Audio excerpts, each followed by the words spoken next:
Hey y'all, Ksenia here, and today we will be talking about my 5 worst coping mechanisms.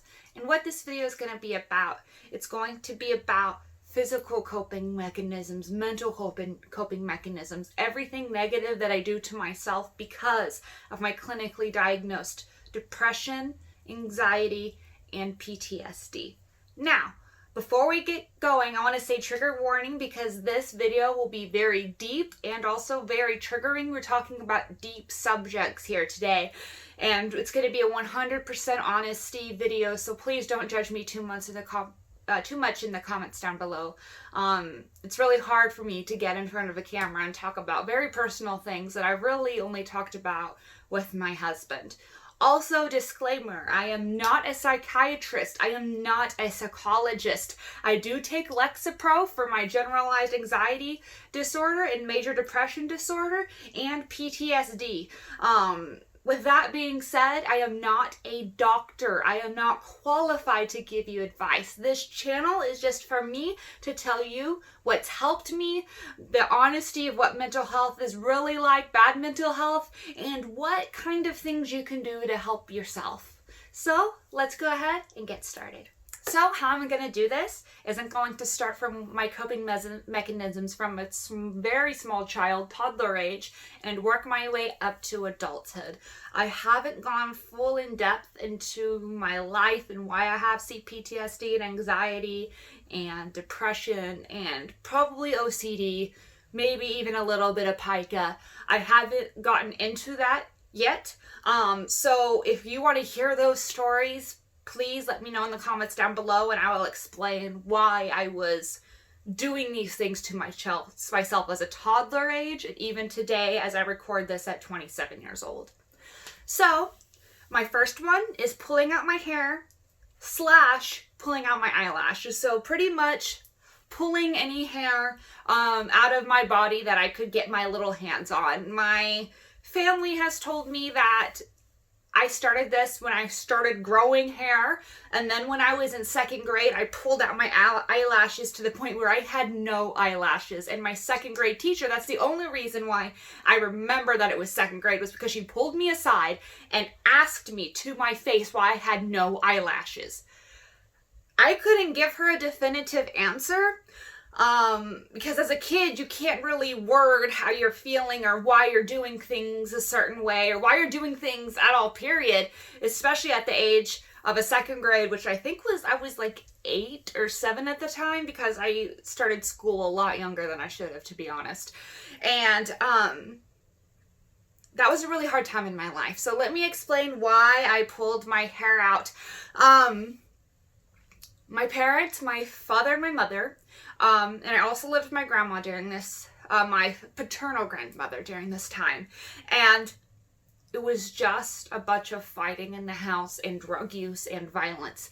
And me being 1-year-old, 2-year-old, 3-year-old little girl, I did not know how to cope with the abuse that was not only inflicted on me physically, mentally, emotionally, that I could understand at that time, as well as with my parents fighting constantly. I just remember screaming and crying while I watched my parents fight, which is crazy because I was so used to physical and emotional abuse to me at that time.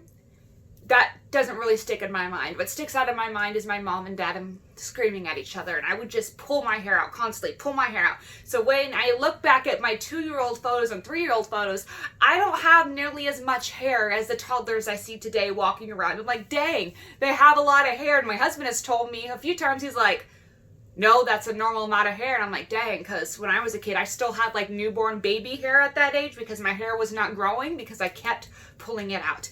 And the reason why I pulled out my eyelashes was because my dad, so I'm going to need to give you a little bit of backstory on this. My mom left, she abandoned me and my younger sister when I was 6 years old in 1st grade. Maybe I was 5 years old. I was right there. I remember it like it was yesterday. She left, said she couldn't be a mom anymore, moved to Florida with a new man. I'm originally from Oklahoma, and had another child and raised that child. I don't have any animosity towards my half sister. She is almost a decade younger than me, so we just don't kind of relate to each other in any way, but I have no animosity towards her. It's not her fault that she was born, but I had a lot of tremendous anxiety and self-hate at that time. I was like, why did my mom not want me, but want to have another kid with another man? Why did she move and leave away? Move away from me, stop visiting, stop calling hardly ever, and, my dad at the time told me that if an eyelash falls out, you know, like on your cheek or whatever, and you see it, you could pick it up and make a wish. So at that time, I pulled out all of my eyelashes, and I had the same wish from the age of 6 until I kind of grew up and realized what a piece of shit my biological parents were.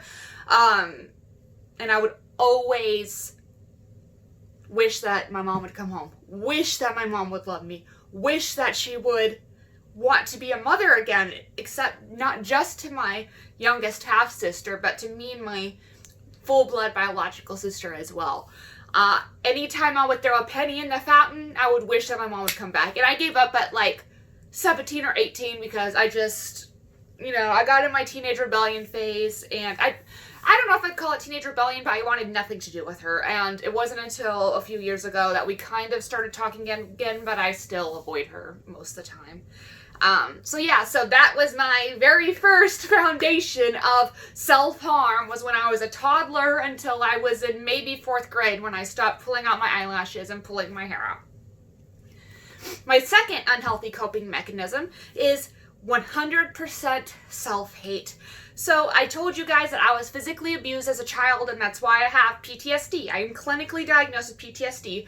All of the things that I have been diagnosed with, that I talk about on this channel, except maybe 1 or 2 things, has been actually clinically diagnosed. None of this has been self-diagnosed. I just want to put that out there.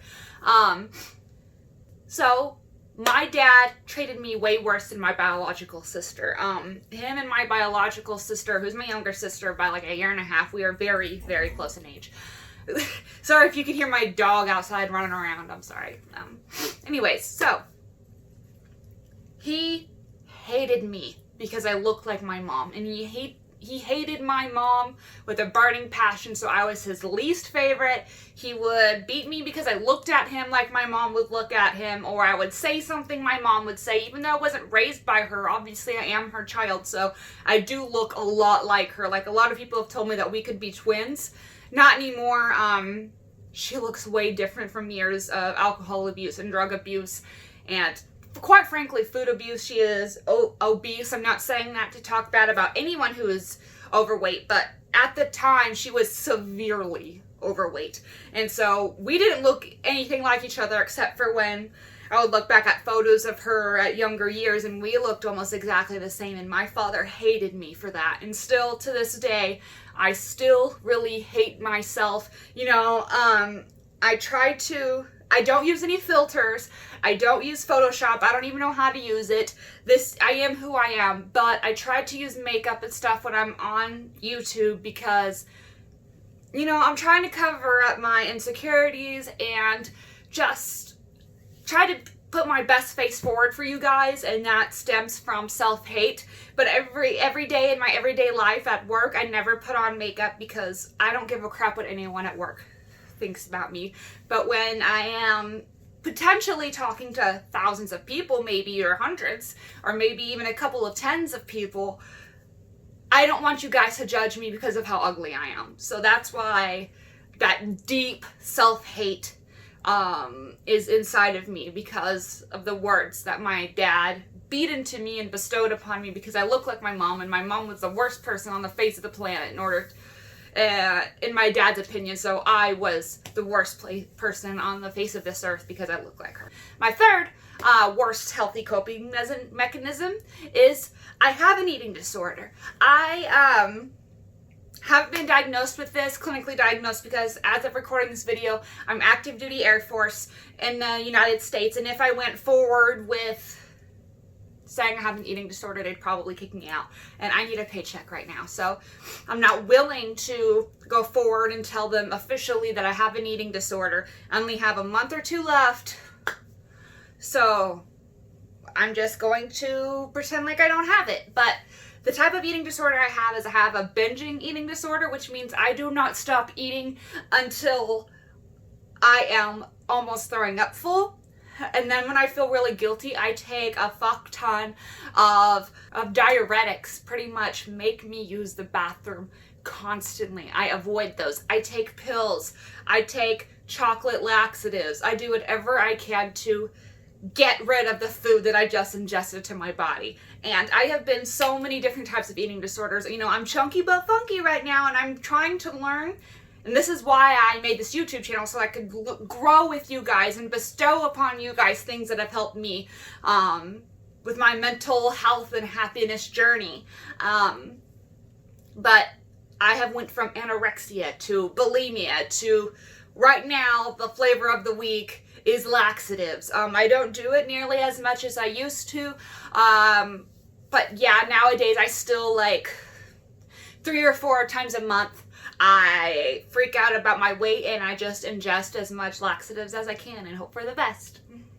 My fourth unhealthy coping mechanism, because of my mental health, is I bury things. Like, my husband says I am the most, what's the word I'm looking for? I am the strongest person he's met, but I am also one of the fakest people he's met. What he means by that is I'm not like fake, like, I like you to your face, but I talk shit about you behind your back. No, I am the fakest person you will ever meet if you meet me in real life. I am happy. I am go-lucky. I am talking to everyone. I am cracking jokes. I am real fucking funny. People laugh at me all the time. I do whatever I can to hide who I really am. Right now, at this time in my personal mental health journey, I'm still trying to figure out who I am and what my personality is, because growing up, I was whatever adults wanted me to be. I was whatever kids wanted me to be. Happy-go-lucky, no drama, no crying, you know, suck it up, buttercup, you know. I would do anything to keep heat off of me. Anything to where I wouldn't get in trouble. Anything to where adults would not even talk to me. I would do anything and everything to make sure that whatever I was projecting was what people wanted. That's what I mean by fake. I'm not going to talk about you behind your back. I'm honestly one of the most realist people in that aspect. My husband told me that if I don't like someone and I don't want to talk to them anymore, obviously unless it's work related, because you know you have to have those business relationships, you have to work with people you don't want to so you can get that cash and don't get fired, you know what I'm saying? But if I don't like you at a personal level and you're trying to personalize with me, get to know me, like hang out as friends and not professionals, I don't have it. I tell you straight up to your face, no, I don't like it. I don't like you. We can keep this, you know, professional between me and you, but I'm not going to let you into my inner little circle, which honestly at this point in time, I don't have hardly any friends. I don't even have a best friend because of all of my mental health issues. I block everyone out of my life, and my husband is the one who, I guess right now, keeps me grounded. And that's another part of my stage I am with my mental health, is being okay with showing people my true self. I am the fakest of the fake as far as who I show to other people, but I'm only really real, I guess, now with you guys and my husband. Even my family. My family doesn't know me at all. I haven't seen them in 3 years. I fake everything with them except for my cousin. She's my best friend. But besides that, like, I am just whoever people want me to be. And I am really trying hard, it's sad, at the age of 27 to figure out who I am and what my personality is and what I bring to this earth. My last one I'm going to talk about is, this is where the trigger warning comes in. I have suicidal ideations. If I'd never met my husband, I would probably be dead right now. When I met him, I was probably a full-blown alcoholic in the military. I drank. I don't even remember the first few weeks of me being in Germany. I would drink with friends, and then I would go home to my dorm and drink, and I was just in a constant drunken phase, I guess. And I met my husband, and I can get into that lovely story with you guys a little bit later, but I was on the road to death. I did not care whether I lived or died. I wished I wasn't alive at point blank period. I wish I was never born, and I was just done with it. I was done with life. Fast forward to 2016, I had a plan to kill myself. I was straight up, and I told my husband the day before I was going to do it, and this caused one of the most emotional parts of our marriage. We were just laying in bed one night, back in 2016, or maybe it's 2017, I can't remember, but I was just like, I love you so much, and he was like, I love you too, and I was like, I pretty much told him that I wasn't going to come home tomorrow. He's like, what do you mean? And I was like, I am going to take the car, because we lived on base at the time, so yeah, so this is definitely 2017, I'm going to take the car, and speed up to like 120 miles per hour, go on the highway, and crash into a concrete block, and hope I die. And he, he was really, upset about it. And we talked all night, and he talked me out of it, and that was kind of the, first steps towards me getting actual mental health, because in 2016, when we got married, went on our honeymoon, I was on Zoloft, and I can tell that story later on, but that did not help me, and so I quit that, and I quit therapy, and I quit everything because I hated my life on Zoloft. And 2017, I was like, okay, goddamn, I gotta get help. So thank God I told him about it, but I completely lied to the military. I'm like, I'm not suicidal. No, of course, I'm just really depressed that they wouldn't commit me, and they wouldn't, if you've been in the military, know someone in the military, you know how serious they take these things. So I did not want any part of that. So I lied as much as I can. And even with me lying to them,